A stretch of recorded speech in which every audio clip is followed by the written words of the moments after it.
Hello, everybody. This is Stephanie Renee with another installment of the Embassy Vlog. It is Wednesday, July 27th, I believe the date is.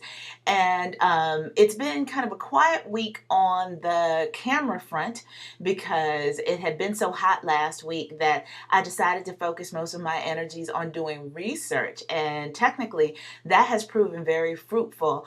I was really excited because now it seems like the more research I do, the more research that seems like it'll need to be done. But I've been pointed in some really great directions. One of the wonderful contacts that I made last week over at the Moreland Spingarn Research Center at Howard University is a curatorial librarian named Ida Jones. And I had spoken with her at length, sent her an email reiterating some of the things we discussed in our phone conversation.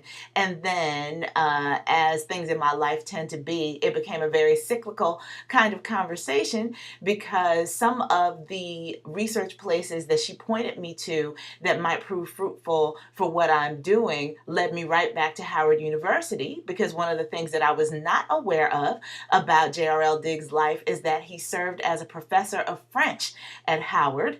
I found that in a paper that was logged in as part of Garvey research, Marcus Garvey research, at the University of UCLA.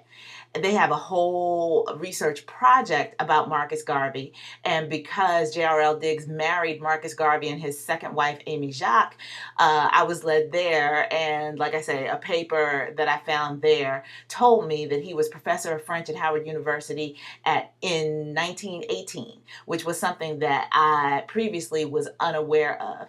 And one of the things that I find fascinating about that, beyond just the scholarship of JRL Diggs, is that in doing this research, one of the things I realized is that there really is nothing new under the sun. I'm constantly made more thankful for the life that I'm living right now and the fact that I move around a lot and follow particularly educational leads, but also just follow my life's passions wherever they lead. And I realize I'm not unique in that. And I'm wondering how, in this days of planes, trains, and automobiles, it's pretty easy for a scholar to get around, to do guest lectures, to do adjunct professorships, and to do a lot of the things that they do in order to beef up their resume.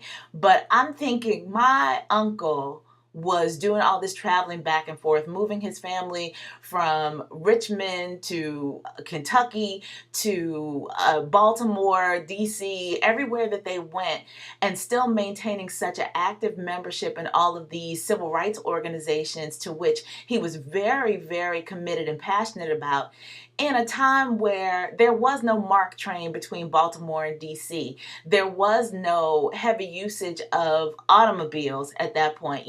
A car was a mark of the extreme privileged at this point in our history.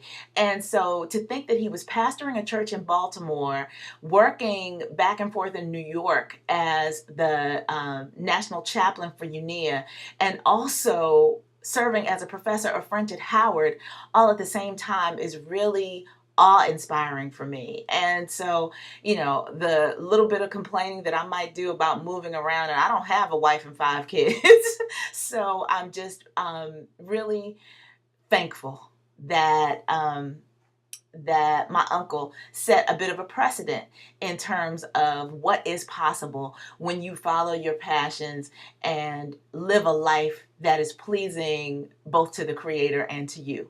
So that's the energy that I am moving on in this next coming week as I circle back around to all the people that I emailed and called about putting together some research, seeing where we are in that process, and then looking to hopefully it being a little cooler next week so that any traveling that I might need to do in order to gather up this documentation will be a little easier to accomplish, regardless of which way I'm getting to where I need to be.